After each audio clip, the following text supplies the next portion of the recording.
tanks, and he's thought, right, okay, well I can't push any further at this point, so I'm going to start expanding instead. But Hayley's doing the smart thing and realising that he's not being pushed, so what's going on? Surely something must be happening. He's actually dragging Praccy into those tanks.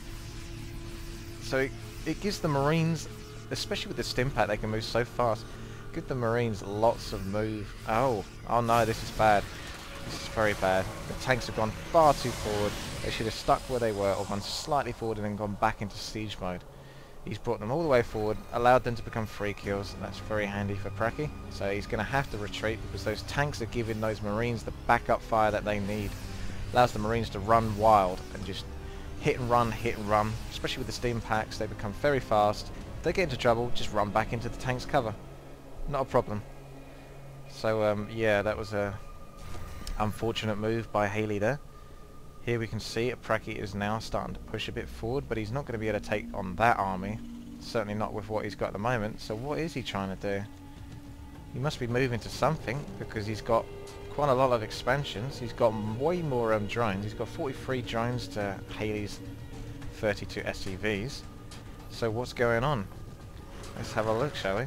We've got a... oh, I think that's a Spire. I think that might be a greater Spire. It doesn't say it's a greater Spire, but it looks like it's a bigger version of a Spire. I'm not certain. No, it's not. We don't have a greater Spire yet, but we do see a Hive being upgraded.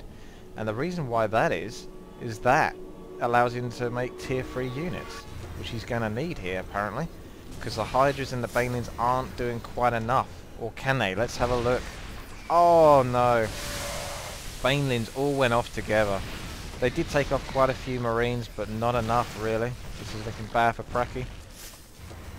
I mean, Hayley can put up pressure. Look at the speed with those Marines and the stim pack. And if he wants, he can use stim pack again and again, because he's got those medifacts behind healing them up. Because stim pack costs you 10 health, but what does that matter when you got 55 health now?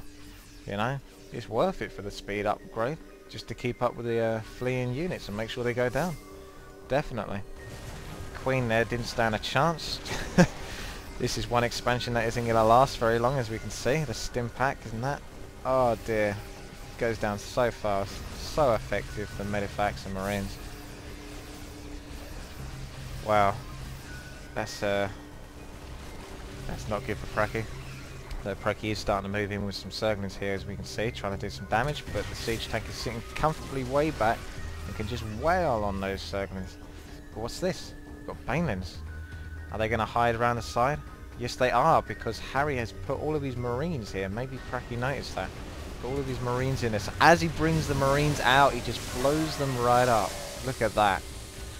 So that's a lot of Marines dead there. We saw quite a lot at that expansion, and now he's probably only got about 10 left or something. 8 left.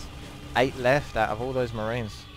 So that's backfired for Hayley there big time. I mean, these medifacts are great, but 6 medifacts between 6 Marines, you know, you want a lot more Marines than you got medifacts basically, so you can make proper use of the medifacts. And now he's going to have to start pumping out a lot more Marines again, I reckon, which he is doing, as you can see. Marines and Marauders coming out. He's got a scan here with the orbital command. That's an ability. Only costs 50 energy as well.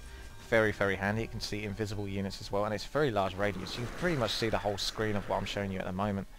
So he's seeing this army here. Not a particularly massive army. So he's still thinking, either Praccy hasn't done very well on economy, or he is really taking to something quite big, because Praccy should technically have a bigger army at this point. If you know what you're looking for, you would notice that this army isn't quite big enough to justify the amount of resources that Praccy should have got from those expansions that he's had. What's this? Oh, it is a greater spy. Yes, he's got a greater spy now, and that means one thing: Corruptors.